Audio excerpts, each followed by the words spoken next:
Hello दोस्तों, मैं हूं उदल यादव और एक बार फिर आपके लिए लेके आ गया हूं मशीन लर्निंग का एक नया लेक्चर। तो पिछले लेक्चर में हमने देखा था कि रिग्रेशन क्या होता है और हमने देखा था कि उसके दो टाइप्स होते हैं।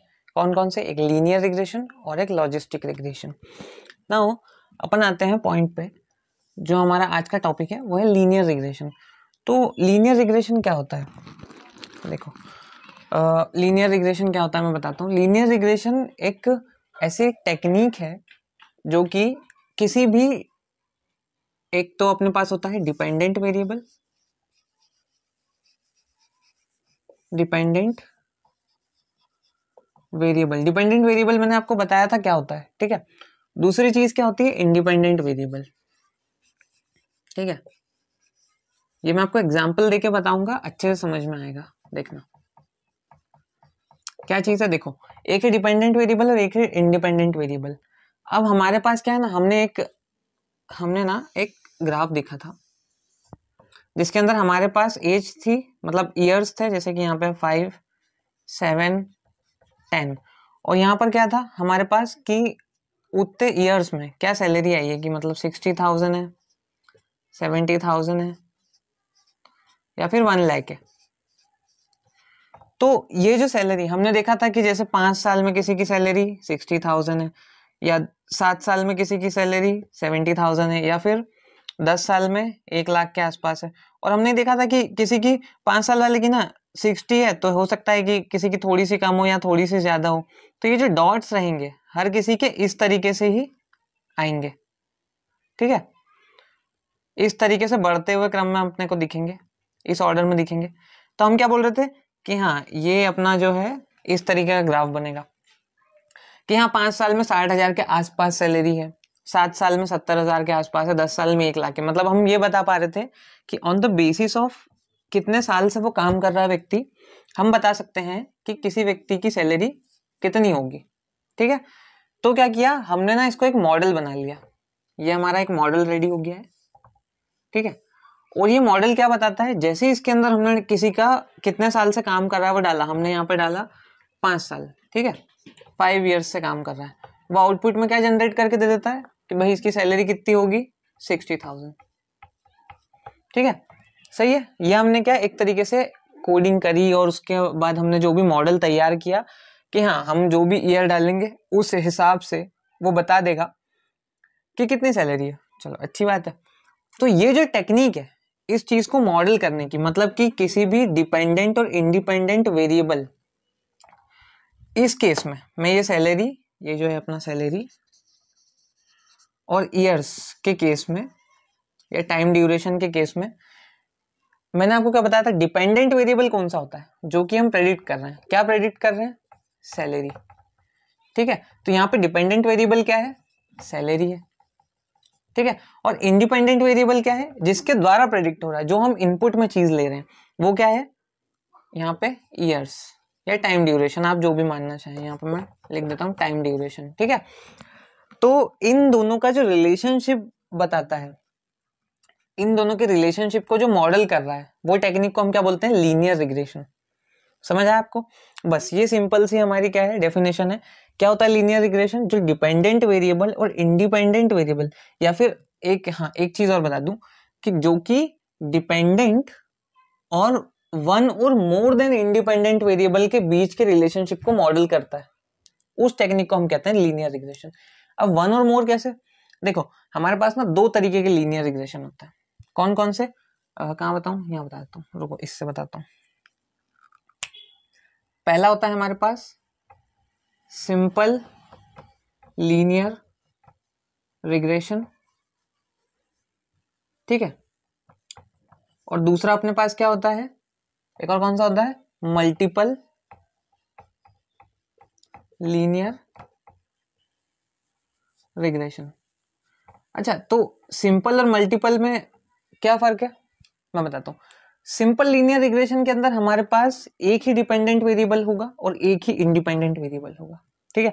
चलो, डिपेंडेंट तो हर केस में सेम ही होगा, एक ही होगा सिर्फ, लेकिन इंडिपेंडेंट चेंज हो सकता है। जैसे सिंपल लीनियर के अंदर अपने पास एक इंडिपेंडेंट वेरिएबल होता है, लेकिन मल्टीपल लीनियर रिग्रेशन के अंदर क्या होता है पता है? हमारे पास ना independent variable more than one होता है।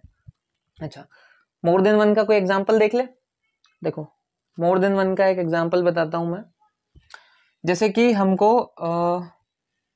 हाँ, तो अपने को क्या करना है कि ये जो लीनियर रिग्रेशन से कोई हम मल्टीपल, जैसे कि हाउस प्राइस प्रेडिक्शन वाली चीज है, तो हाउस प्राइस प्रेडिक्शन के अंदर हम क्या करते हैं, एक सेकेंड कहाँ बताऊं मैं, देखो इसको थोड़ा सा मिटा लेते हैं, एक सेकेंड, ठीक है। तो हाउस प्राइस प्रेडिक्शन वाला जो है हमारे पास,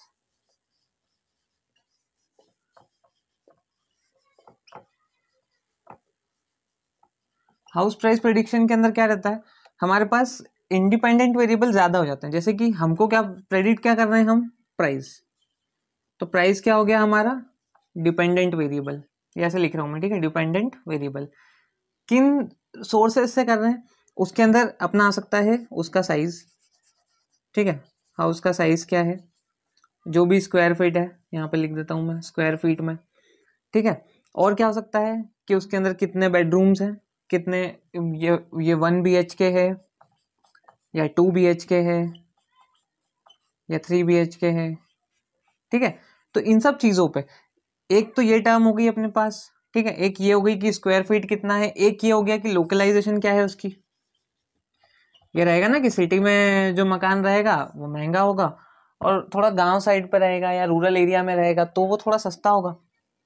तो ये 3 फैक्टर्स पे डिपेंड कर दिया, 1 2 3, ठीक है। तो ये होता है अपना multiple regression, multiple linear regression, ठीक है, जो कि अपने को वैल्यू तो एक ही, एक सेकेंड, जो कि अपने को वैल्यू तो एक ही प्रोवाइड कर रहा है, क्या चीज, कि हमारा उस हाउस का प्राइस क्या होगा, लेकिन उसके लिए वो इनपुट में डिफरेंट डिफरेंट टाइप के चीजें ले रहा है, ठीक है। आगे बढ़ते हैं अपन। देखो एक सेकेंड, अब आप ये सोच रहे होंगे कि होता कैसे, चलो ये भी एक चीज मैं बता देता हूँ कि इसकी मॉडलिंग कैसे होती है। पहले तो हम क्या करते हैं, हम डेटा कलेक्ट करते हैं। पहला स्टेप किसी भी मॉडल को तैयार करने का ही होता है डेटा कलेक्शन, ठीक है। हमने डेटा कलेक्ट किया, अब हम हाउस प्राइस प्रेडिक्शन से ही देख लेते हैं। हम क्या करेंगे, हम हर तरह के घर का प्राइस भी लेंगे, क्योंकि सुपरवाइज लर्निंग है, हमको पता होगा पहले से कि उस घर का प्राइस कितना है ट्रेनिंग के लिए, ठीक है, वो किस लोकल एरिया में है, उसके अंदर कितने, कौन सा कितने BHK का है। तो हमको ये समझ आ जाएगा एक तरीके से, उस डेटा से क्या समझ में आएगा कि हाँ 1 BHK जो रहता है, और अगर वो किसी इस लोकलाइजेशन के अंदर है, या फिर उसके अंदर उसका जो इतना साइज है, इन तीनों को अपन लेके क्या बताएंगे कि हाँ तो उसका घर का प्राइस होना चाहिए कुछ 12 लाख के आसपास, ठीक है। फिर अपन क्या बताएंगे कि 2 BHK है और उसकी कुछ ऐसी ऐसी लोकेशन है, ठीक है, जो भी है साइज है उसका, और इसका बढ़ के क्या हो गया, वो होगा 20 लाख के आसपास, ठीक है। तो ये चीजें हमने कलेक्ट करी, बहुत सारी जगहों की कलेक्ट करी, बहुत सारे घरों का डेटा कलेक्ट किया, और उसके बाद क्या किया हमने, पूरा डेटा कलेक्ट करने के बाद मॉडल को दिया कि ट्रेन करने के लिए, कि उसको समझ में आए कि हाँ ये रिक्वायरमेंट है तो इतने का होगा, ये रिक्वायरमेंट है तो इतने का होगा। मशीन उससे लर्न करेगी पैटर्न्स को, कि हाँ ये पैटर्न्स थे, हमने लर्न कर लिया। सेकेंड स्टेप क्या होता है, मॉडल फिटिंग। मॉडल फिटिंग जो होता है, मॉडल फिटिंग में क्या आ जाएगा अपने पास, मॉडल फिटिंग में अपने पास क्या आता है कि हम किस तरीके से किन किन प्रोसेस को फॉलो करके उस मॉडल को रेडी कर रहे हैं, या फिर हमने कौन से फंक्शंस यूज किए हैं। तो लीनियर रिग्रेशन में हमारे पास दो, एक तो हमारी जो हमारा क्या बोलते हैं इक्वेशन होती है, कौन सी इक्वेशन होती है हमारे पास, ये याद रखना हमेशा है ना, लीनियर इसकी इक्वेशन बता रहा हूं मैं, y=mx+b, ठीक है। यहाँ पे y क्या होता है हमारे पास, y हमारे पास होता है डिपेंडेंट वेरिएबल, x हमारे पास होता है इंडिपेंडेंट वेरिएबल, m क्या होता है हमारे पास, m होता है स्लोप ऑफ लाइन, और b हमारे पास होता है जो कि हम जो xy लाइन को इंटरप्ट करता है, ठीक है। जैसे ग्राफ है, देखो ग्राफ के थ्रू समझा देता हूँ, ये हमारी लाइन है, तो यहाँ पे क्या है ना हमारे पास, जैसे कि y, तो y यहाँ पे आएगा, y क्योंकि डिपेंडेंट है, या कहीं पर भी ले लो, वैसे ऐसा कुछ नहीं रहता है, पर जिस चीज पे डिपेंड कर रहे हैं तो वो इस जगह पे लिखते हैं। और फिर इंडिपेंडेंट वेरिएबल क्या रहेगा अपना, x रहेगा, एक से ज्यादा है अगर मान लो कि ये तो हमारे पास किस लिए हो गया, सिंपल लीनियर इक्वेशन के लिए, सिंपल लीनियर रिग्रेशन के लिए। अब मल्टीपल के लिए क्या होगा, यहाँ पे नोटिस करना, मल्टीपल के लिए अपने पास y सेम रहेगा, बस यहाँ पे क्या होगा m x1 plus m x2, जितने ज़्यादा अपने पास इंडिपेंडेंट वेरिएबल है उनके साथ हम बढ़ते जाएंगे, plus m x3 dot dot dot, और जब तक जाएगा वो n तक, जब तक जाएगा, और लास्ट में अपने पास क्या आ जाएगा, प्लस b।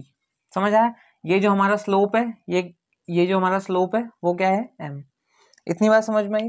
तो ये था अपना पूरा लीनियर रिग्रेशन। लीनियर रिग्रेशन क्या करता है आपको समझ में आ गया होगा। लीनियर रिग्रेशन कंटिन्यूअस वैल्यू ही प्रोवाइड करता है, ठीक है, और किन किन चीज़ों से, डिपेंडेंट वेरिएबल पे होता है और इंडिपेंडेंट वेरिएबल होता है इसके अंदर। एक हो सकता है, एक से ज़्यादा हो सकते हैं, दो टाइप के होते हैं, सिंपल लीनियर, मल्टीपल लीनियर, दोनों चीज़ मैंने आपको बता दी है। अब अपन नेक्स्ट वीडियो में देखेंगे कि लॉजिस्टिक रिग्रेशन क्या होता है। तो अभी के लिए थैंक यू।